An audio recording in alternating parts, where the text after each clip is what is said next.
오늘의 말씀은 호세아 12장입니다.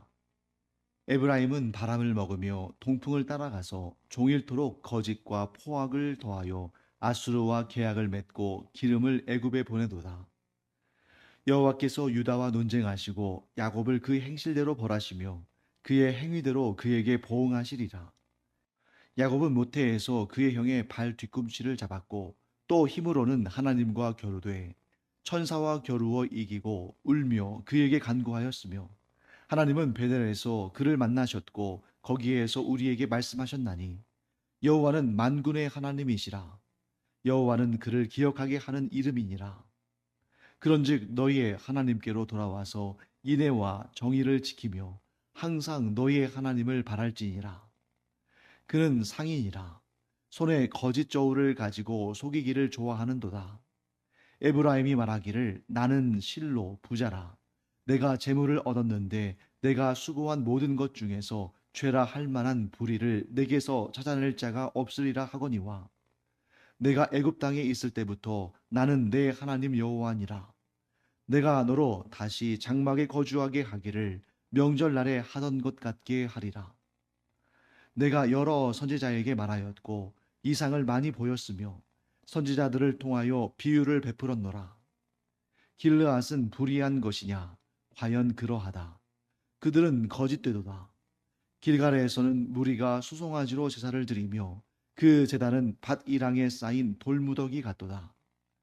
야곱이 아람의 들로 도망하였으며 이스라엘이 아내를 얻기 위하여 사람을 섬기며 아내를 얻기 위하여 양을 쳤고 여호와께서는 한 선지자로 이스라엘을 애굽에서 인도하여 내셨고 이스라엘이 한 선지자로 보호받았거늘 에브라임이 경노하게 함이 극심하였으니 그의 주께서 그의 피로 그의 위에 머물러 있게 하시며 그의 수치를 그에게 돌리시리라. 네, 호세아서는 북이스라엘의 선지자 호세아를 통해서 하나님께서 주신 메시지죠. 그런데 조금 더 넓게 본다면 북이스라엘만 해당하는 것이 아니라 이스라엘 민족 전체를 대상으로 말씀하시는 것입니다. 자, 이스라엘의 죄악의 죄목이 무엇인가?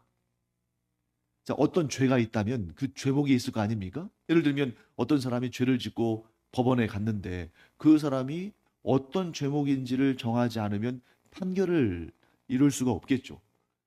도둑질을 했냐, 성범죄를 했냐, 살인을 했냐, 이런 죄목이 있는데 하나님께서 말씀하시는 이스라엘의 죄목은 하나님과의 언약을 저버린 것입니다.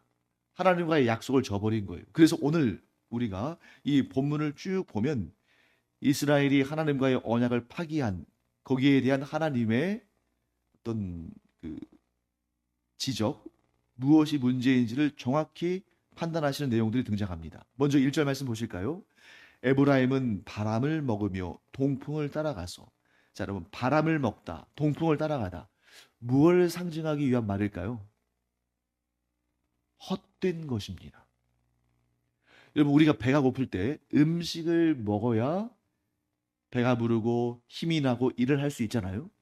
그런데 바람을 들여 마신다고 해서 그것이 우리에게 힘을 주거나 에너지를 만드는 게 아니죠.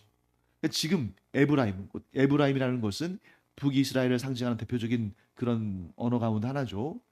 지금 에브라임이 곧 이스라엘이 하는 일이 하나도 배부르게 하지 못하는, 하나도 결실을 갖게 하지 못하는 그런 일이라는 것입니다. 그래서 종일토록 거짓과 포악을 더하여 아수르와 계약을 맺고 기름을 애굽에 보내도다. 뭘 말씀하는 것입니까? 이스라엘의 하나님과 맺은 언약의 핵심은 하나님만 섬기고 하나님만 의지한다는 것입니다.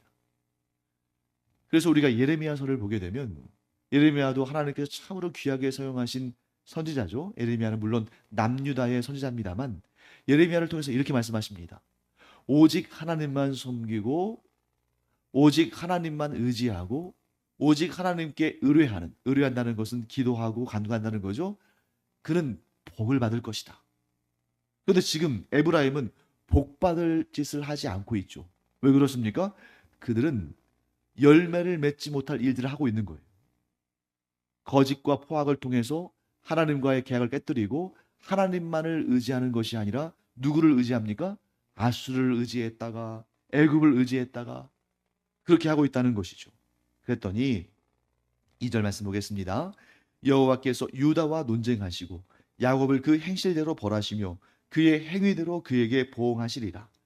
자, 방금 전에 제가 말씀드린 것처럼 호세아 선지자는 북이스라엘에서 활동하던 선지자지만 그를 통해서 하시는 하나님의 말씀은 단지 북이스라엘에게만 한정된 것이 아니에요. 유다와 야곱이 등장하죠. 자, 둘 다 사람 이름입니다. 유다, 야곱. 그런데 이 사람의 이름이 단지 그 특정한 유다라는 개인, 야곱이라는 개인을 의미하는 것이 아니라 이 유다가 의미하는 공동체가 있고 야곱이 의미하는 공동체가 있겠죠. 자, 유다가 의미하는 공동체는 뭐겠습니까? 남유다 왕국이죠. 자, 야곱이 의미하는 공동체는 어디겠습니까? 북이스라엘입니다. 그래서 우리가 이 이스라엘의 이 표현법을, 성경의 표현법을 잘 알아야 그 본문의 내용을 더 정확히 알 수 있죠. 1절에 나오는 에브라임은 북이스라엘, 좀 넓게 본다면 뭐 이스라엘 전체겠습니다만 보통은 에브라임 하면 북이스라엘을 의미해요. 왜? 에브라임 지파가 북이스라엘에 있는 10지파 중에 가장 강했거든요. 그리고 유다, 개인 사람 이름이기도 하지만 남유다 왕국. 야곱, 개인 사람 이름이기도 합니다만 북이스라엘 왕국. 자, 그들이 하나님께 항변할 수 없다. 2절 말씀 보시면 여호와께서 유다와 논쟁하시고, 여기에서 유다와 말싸움한다는 의미가 아닙니다. 유다와 논쟁하신다는 것은 뭐냐면 유다는 자기는 죄가 없다고 말하는데 하나님은 유죄하다고 말씀하신다는 거예요. 그 다음에 야곱, 북이스라엘을 그 행실대로 벌하시며 그의 행위대로 그에게 보응하시리라. 자, 이스라엘이 하나님께 부당하다고, 불의하다고 항변할 수 없습니다. 왜? 그들의 행실 그대로, 그들의 행위 그대로 보응하신 것이니까. 자, 계약을 맺었습니다. 예를 들면 계약을 맺었는데 그 부동산 계약을 중도에 파기하면 파기한 쪽에 문제가 있기 때문에 파기한 쪽이 계약금을 받아갈 수 없는 것이거나, 그렇죠. 혹은 2배로 갚거나 이런 계약이 있잖아요. 거기에 있는 계약 그대로 집행하면 속으로 섭섭할지는 모르지만 부당하다고 말할 수 없고 어떤 법적인 그러한 조치도 피할 수 없습니다. 그러니까 여기에서 이스라엘이 하나님께 범죄했기 때문에 그 범죄한 대로 하나님께서 보응하시기 때문에 무엇에 따라? 그 언약 관계에 따라. 그러니 아무런 항변도 할 수 없다 하는 것을 말씀하고 있는 것이죠. 자, 그 다음 보겠습니다. 3절부터는 쭉 어떤 내용이 나오냐면 실질적으로 역사에서 어떤 일들이 있었는지를 보여주면서 이스라엘의 불의를 드러내는 장면입니다. 자, 3절 말씀 볼까요? 야곱은 모태에서 그의 형의 발 뒤꿈치를 잡았고, 자, 그의 형은 누굽니까? 에서죠. 야곱이 에서의 발 뒤꿈치를 잡았고 사사건건 에서의 앞길을 가로막죠. 그 다음에 힘으로는 하나님과 겨루되. 자, 하나님과 겨뤘다는 게 뭘 의미합니까? 자, 야곱이 하나님과 씨름하여 하나님을 이길 수 있습니까? 없습니까? 없죠. 그런데 4절 말씀 보시면 천사와 겨루어 이기며, 천사와 겨루어 이기고 울며 그에게 간구하였으며.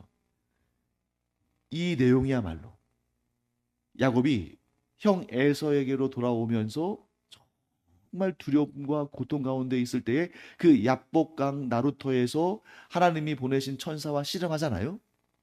그게 가장 아이러니하면서 역설적인 내용인데, 자, 4절 말씀에 그걸 다루고 있죠. 천사와 겨루어 이기고 울며 그에게 간구하였으며. 굉장한 모순 아닙니까? 천사와 겨루어서 이겼어요. 그런데 왜 울며 그에게 간구합니까?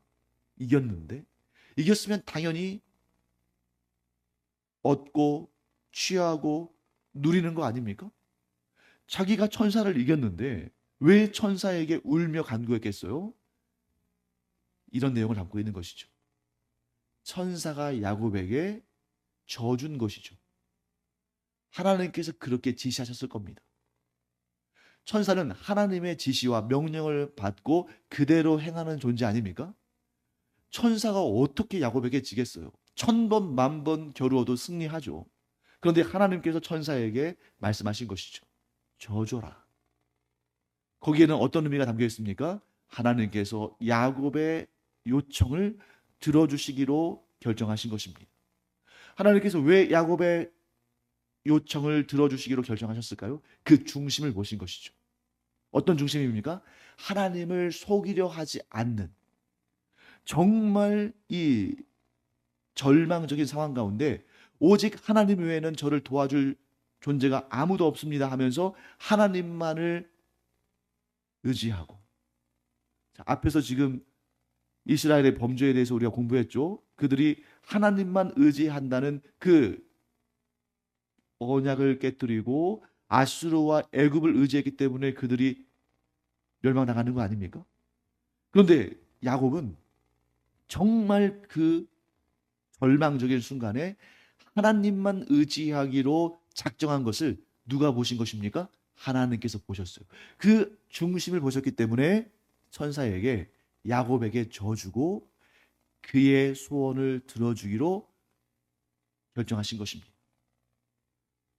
그리고 그 다음 보세요. 하나님은 베델에서 그를 만나셨고 거기에서 우리에게 말씀하셨나니. 이 굉장히 깊은 의미를 담고 있습니다. 하나님께서 베델에서 야곱을 만나신 사건. 여러분 아시죠? 그런데 잘 생각해 보세요. 4절에 야복강 나루터에서 야곱이 하나님이 보내신 천사와 씨름하는 장면과 야곱이 베델에서 하나님을 만난 장면을 제시하고 있는데 시간적으로 어느 쪽이 먼저입니까? 야곱이 야복강 나루터에서 하나님이 보내신 천사와 씨름하는 것이 먼저겠습니까? 아니면 야곱이 베델에서 하나님을 만난 것이 먼저입니까? 베델에서 하나님을 만난 사건이 먼저죠. 왜? 그것은 도망치면서 만났으니까. 형 에서를 속여서 장자의 명분을 훔친 다음에 형이 죽일까 봐서 도망칠 때 그 두려움 가운데에 베델에서 돌베개를 베고 자다가 그때 하나님께서 보여주신 천사가 땅과 하늘을 오르락거리는 그런 환상을 보고 그 자리에서 그 돌베개를 제단 삼아서 하나님께 경배드리고 예배드리지 않았습니까? 그게 먼저예요. 근데 왜 그것을 뒤에 배치했을까? 야곱이 그 인생의 가장 위험한, 가장 두려운 절망적인 상황 가운데 베델에서 자신을 만나주신 하나님을 기억한 거예요. 그래서 그가 울며 자기를 만나주신 하나님께 간구한 것입니다. 그가 외삼촌 라반의 집에 살면서 그걸 잊어버리고 있었던 거예요. 그런데 인생의 그 절망적인 상황을 맞이하게 되니까 거기에서 과거에 자기를 베델에서 만나주신 하나님을 기억하고 그 하나님께 마치 이 다리 가랭이를 붙들고 늘어지듯이 하나님 없이는 저는 도무지 살 수가 없습니다. 분명히 저의 형 에서가 저를 죽일 겁니다. 하면서 하나님의 그 바지가랑이를 붙잡고 늘어지듯이 오직 하나님만을 의지하는 그런 마음으로 간구했더니 하나님께서 그의 소원을 들어주셨다. 자, 그럼 굳이 이 얘기를 왜 하고 있을까요? 6절 말씀 보세요. 호세아 12장 전체의 결론이자 호세아서 전체의 결론이 6절에 나와 있습니다. 6절 말씀 한번 같이 읽어보겠습니다. 그런즉 너의 하나님께로 돌아와서 인애와 정의를 지키며 항상 너의 하나님을 바랄지니라. 야곱이 이제야 이 인생의 가장 절망적이고 가장 두려운 순간에 와서야 베델에서 자신을 만나주신 하나님을 기억하고 하나님께로 돌아온 것입니다. 물론 야곱이 하나님을 완전히 떠나고 하나님 없이 살고 그런 건 아니었어요. 그런데 베델에서 하나님을 만날 때 그날을 기억해 보십시오. 지금 베델에서 하나님을 만날 때와 야복강 나루터에서 하나님을 만날 때와 둘의 공통점은 인생의 절망적인 상황입니다. 가장 두려운 상황이에요. 그런데 그 베델에서 하나님을 만난 다음에 야곱이 외삼촌 라반의 집에 가서 고생도 많이 했습니다만 나름대로 거기에서 그래도 열심히 일하면서 살았죠.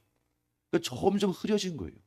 하나님만 의지하는 마음이 점점 흐려졌는데 다시금 이제 하나님께서 아버지 이삭의 집으로 돌아갈 마음을 주시고 그가 남쪽으로 내려오면서 다시 과거의 그 절망적이고 고통스럽고 두려웠던 순간이 기억나면서 아마 그 밤에 야곱은 죽었을지도 몰라요. 형 에서의 칼에 죽는 것이 아니라 그 두려움과 그 고통 가운데에 죽었을지도 모릅니다. 그런데 그런 생사의 갈림길에서 그가 베들레헴에서 하나님을 만난 일을 기억하고 하나님을 온전히 붙들고 하나님을 의지하며 온전히 하나님께만 소망을 두는, 즉 6절 말씀의 끝부분에 나오는 것처럼 하나님을 바라는, 오직 하나님만을 바라는 그 신앙을 회복했습니다. 그랬더니 하나님께서 어떻게 하셨어요?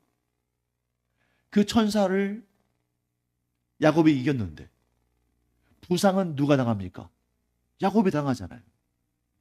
그 골반뼈를 쳐서 골반뼈가 위골돼서 이제는 평생을 절뚝거리면서 살게 됩니다. 왜 그런 일을 주셨는가? 하나님께서 야곱을 구원하시고 복되게 하실 거라고 분명히 말씀하셨는데 왜 그의 옛날 성경에는 환도뼈라고 되어 있죠? 골반뼈를 쳐서 그것이 위골이 돼서 평생을 다리를 절며 살게 하셨는가? 자기 발로 도망치지 못하는 인생. 그렇기 때문에 하나님만을 의지할 수밖에 없는 인생으로 만들어주신 것이고 그것이 야곱이 이스라엘 12지파의 조상이 되고 그 아들들이 12지파의 각각의 조상들이 되어서 큰 민족을 이루게 되는 결정적인 계기였다 하는 것을 보게 됩니다. 사랑하는 성도 여러분, 우리는 그런 절망적인 상황에 몰려가기를 원치 않아요. 정신적으로나 영적으로나 육체적으로나 정말 그런 절망적인 그런 고통의 순간으로 그렇게까지 밀려나가기를 원치 않습니다. 그런데 오히려 그 자리가 잘하면 평생토록 아니 영원토록 하나님의 은혜 가운데 머무는 최고의 복의 순간이 된다. 그런데 어떻게 해야만 그 순간이 절망의 순간이 아니라 소망의 순간이 될 수 있는가? 오직 하나님께로 돌아와서 하나님과의 관계를 회복하고 하나님만을 바라며 의지하는 그런 참신앙을 가질 때 그 절망의 순간이 최고의 소망의 순간이 된다. 그 죽음의 순간이 최고의 생명의 순간이 된다 하는 것을 꼭 기억하는 우리가 되기를 간절히 축원합니다. 자, 7절부터 계속해서 또 이스라엘의 범죄에 대해서 하나님께서 고발하시죠. 호세아를 통해서 고발하십니다. 자, 7절 말씀 볼까요? 그는 상인이라 손에 거짓 저울을 가지고 속이기를 좋아하는도다. 자, 정확히 말하면 상인은 가치 중립적이죠. 상인이라고 해서 무조건 나쁘다 아니잖아요. 근데 여기서 말하는 상인은 어떤 상인입니까? 거짓 저울을 가지고 속이는 상인이에요. 정당하게 하나님께서 주신 그런 재능을 가지고 정당하게 하나님을 속이지 않고 정직하게 일한다면 그야말로 하나님께서 존귀하게 사용하시는 하나님의 일꾼이고 그를 통해서 하나님께서 위대한 역사를 이루십니다. 그런데 하나님께서는 그런 일을 하라고 이스라엘에게 은사들을 주셨잖아요. 영적으로나 또 육적으로나 또 재물에 있어서나 하나님께서 온갖 귀한 은혜와 복을 주셨는데 어떻게 했습니까? 손에 거짓 저울을 가지고 속이기 시작했습니다. 누굴 속였을까요? 하나님을 속였죠. 그래서 8절 말씀에 이런 아주 재밌는 표현 나옵니다. 우리 8절 다시 한번 읽어보겠습니다. 에브라임이 말하기를 나는 실로 부자라. 내가 재물을 얻었는데 내가 수고한 모든 것 중에서 죄라 할 만한 불의를 내게서 찾아낼 자 없으리라 하거니와. 여러분 이 얘기를 들었을 때 그 중심을 보지 못하는 사람의 입장에서는 그런가 보다 하고 속아 넘어갈 수도 있겠죠. 하지만 중심을 보시는 하나님을 속일 수 있는 자가 누구겠어요? 하나님께서 이 에브라임의 말, 곧 이스라엘의 말을 들으시면서 얼마나 어이가 없으셨을까요? 그런데 이 어이없는 일이 오늘날 우리에게도 발생할 수 있다는 것입니다. 제가 요한 1서 1장 8절부터 10절까지 말씀을 읽어드릴게요. 사도 요한이 한 말입니다. 만일 우리가 죄가 없다고 말하면 스스로 속이고 또 진리가 우리 속에 있지 아니할 것이요. 만일 우리가 우리 죄를 자백하면 그는 미쁘시고 의로우사 우리 죄를 사하시며 우리를 모든 불의에서 깨끗하게 하실 것이요 만일 우리가 범죄하지 아니하였다 하면 하나님을 거짓말하는 이로 만드는 것이니 또한 그의 말씀이 우리 속에 있지 아니하니라. 호세아의 말씀과 요한 일서의 말씀이 정확하게 일치합니다. 우리가 분명히 알아야 할 사실은 이겁니다. 내가 죄가 없다고 생각하고 그렇게 말하고 그렇게 행동하는 순간 우리는 하나님으로부터 멀어집니다.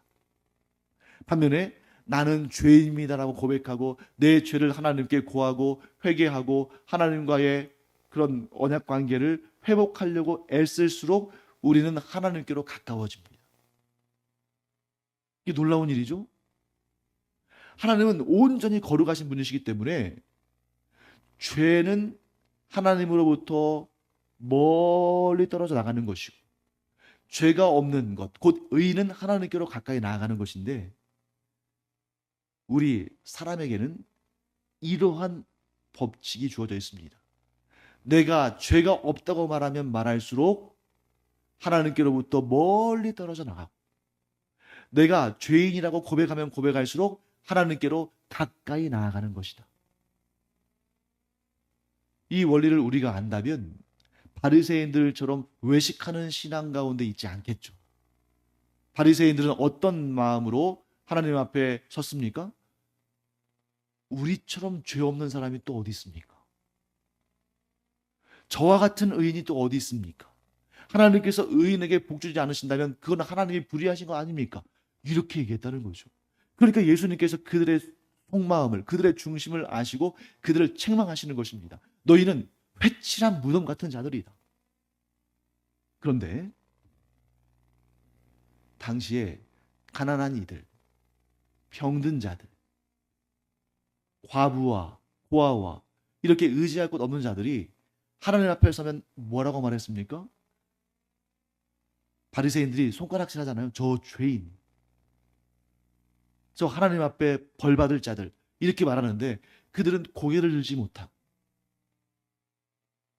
하나님 앞에 머리를 조아리고 하나님, 이 죄인을 용납하여 주시옵소서 하고 하나님 앞으로 나아가서 하나님의 은혜와 긍휼을 구하는 모습을 우리가 성경을 통해서 보게 되는 거죠. 누가 의인입니까? 의인은 없습니다. 이 세상에 있는 모든 사람, 과거에서부터 현재와 미래에 이르기까지 이 세상에 존재하는 모든 사람 단 한 명도 의인이 없어요. 그런데 의로울 수는 있습니다. 어떻게 하면 의로울 수 있을까요? 하나님 앞에 내가 죄인됨을 고백하고 오직 하나님만 의지하며 하나님만 바라겠습니다. 의로운 모습입니다. 우리는 의인은 아니지만 의로울 수 있다는 거죠. 그리고 그렇게 오직 하나님만 섬기고 하나님만 의지하고 하나님만 바란 자는 천국 문에 이르는 그 순간 영원한 의인으로 영생의 복락을 누리며 살게 될 줄 믿습니다. 자, 그 다음에 이제 1절부터 14절까지는 이제 그런 불의한 이스라엘에 대해서 또 하나님께서 말씀하십니다. 자, 11절 말씀 볼까요? 길르앗은 불의한 것이냐? 과연 그러하다. 그들은 거짓되도다. 길갈에서는 무리가 수송아지로 제사를 드리며 그 제단은 밭이랑에 쌓인 돌무더기 같도다. 좀 어려운 말씀이죠. 자, 여기는 지명들이 등장합니다. 길르앗, 길갈 이렇게 등장하죠. 길르앗과 길갈을 말씀하는 이유는 뭐냐면 이 두 지역이 이스라엘의 북이스라엘의 아주 중요한 영적인 중심지였어요. 길르앗은 요단강 동편에 있는 사람들의 중심지였고 길갈은 요단강 서편에서 처음으로 하나님을 섬겼던 가장 거룩하고 복된 곳이었습니다. 그런데 이 땅들이 어떻게 된 거예요? 변질하고 무너져서 우상 숭배의 중심지가 된 것입니다. 그래서 여기 11절 말씀에 후반부를 보시면 길갈에서는 무리가 수송아지로 제사를 드리며 이렇게 돼 있잖아요. 이걸 여러분들이 착각하시면 안 됩니다. 보통은 수송아지의 제물을 드리다 하면 하나님께 번제를 드리다 하는 표현이거든요. 그건 좋은 표현이에요. 근데 여기에서는 문맥상 좋은 표현이 아니잖아요. 여기서 말하는 수송아지는 하나님께 기쁨으로 드리는 번제 예물이 아니라 금으로 만든 수송아지 우상을 말하는 것입니다. 북이스라엘의 범죄를 다룰 때마다 하나님께서 항상 언급하시는 것이 뭐예요? 그들이 금으로 우상을 만들어서, 금 수송아지 우상을 만들어서 나를 버렸다. 여로보암 왕의 그 악행을 그렇게 하나님께서 지적하시죠. 그렇게 됐더니 그 제단은 밭이랑에 쌓인 돌무더기 같도다. 여러분, 밭이랑에 쌓인 돌무더기가 뭘 상징할까요? 우리가 제주에 사니까 그런 광경을 자주 보잖아요. 자, 돌무더기는 뭐에, 돌덩어리들은 뭐에 사용해야 되는 것입니까? 울타리를 만들 때 사용해야죠. 짐승들이 들어오지 못하게. 울타리를 쌓을 때 만들어야 되는 이 돌무더기가 어디에 있어요? 밭이랑에. 밭이랑에 있으니까 이 밭이랑에 쌓인 돌무더기는 아무짝에도 쓸모없는 것일 뿐만 아니라 그것을 치우려면 힘이 들고, 심지어 그것이 좋은 열매가 나오는 것을 막고 있잖아요. 아니, 아예 싹이 트는 것을 막고 있잖아요. 그것이 바로 이스라엘의 죄악을 의미하는 것입니다. 아무짝에도 쓸모없을 뿐만 아니라 심지어 우리를 괴롭게 하고 고통스럽게 하는 것, 그리고 좋은 싹이 나지 못하게 막고 있는 것, 그것이 바로 죄다 하는 것입니다. 네, 이제 12절 말씀 볼까요? 야곱은 밧단 아람으로 도망가서 아내를 얻기 위해 오랜 세월 동안 수고하며 겸손히 살았다는 것을 표현하는 구절입니다. 자, 야곱이 아람의 들로 도망하였으며 이스라엘이 아내를 얻기 위하여 사람을 섬기며 아내를 얻기 위하여 양을 쳤고, 이게 무슨 말씀인가 할 수 있습니다만, 자, 야곱이 아람의 들로 도망했다는 것은 외삼촌 라반의 집으로 도망쳤다는 거예요. 이스라엘이 아내를 얻기 위하여 사람을 섬기며, 여기서 이스라엘은 누굽니까? 하나님께서 나중에 그 야복 강가에서 야곱의 이름을 이스라엘로 바꿔주셨잖아요. 이것도 여전히 지금 계속 야곱 얘기하는 겁니다. 이스라엘이, 즉 야곱이 애굽에서 이스라엘이, 즉 야곱이 아내를 얻기 위하여 사람을 섬기며 라반을 섬긴 거죠. 아내를 얻기 위하여 양을 쳤고. 자, 지금 이 12절이 말씀하는 게 뭘까요?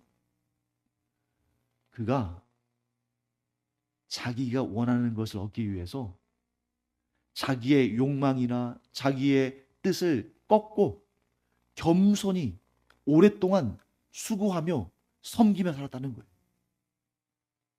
그럼 지금 무엇과 비교하는 것입니까? 무엇과 대조합니까? 이스라엘의 범죄와 대조하는 거죠.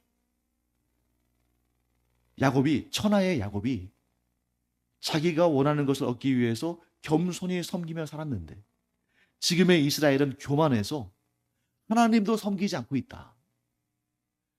이 이스라엘의 조상인 야곱은 자기의 유익을 위해서 외삼촌, 불의한 사람 외삼촌 라반도 섬기고 아내를 얻기 위해서 그렇게 수고했는데, 지금의 이스라엘은 교만하여 하나님도 섬기고 있지 않다. 그 다음에 13절 말씀 보겠습니다. 여호와께서는 한 선지자로 이스라엘을 애굽에서 인도하여 내셨고 이스라엘이 한 선지자로 보호받았거늘. 자, 그러면 여기서 이 선지자는 누구를 의미할까요? 모세를 의미하는 거죠. 왜? 이스라엘을 애굽에서 이끌어내고 보호받게 한 자니까. 자, 모세를 설명할 때마다 하나님께서 말씀하시는 내용이 무엇입니까? 겸손하고 온유한 종. 모세, 그 유명한 모세마저도 겸손하고 온유하게 하나님을 섬겼는데, 지금의 이스라엘은 교만하고 패역하여 하나님을 섬기지 않고 있다. 결론을 내리겠습니다. 14절 말씀, 우리 14절 함께 읽겠습니다.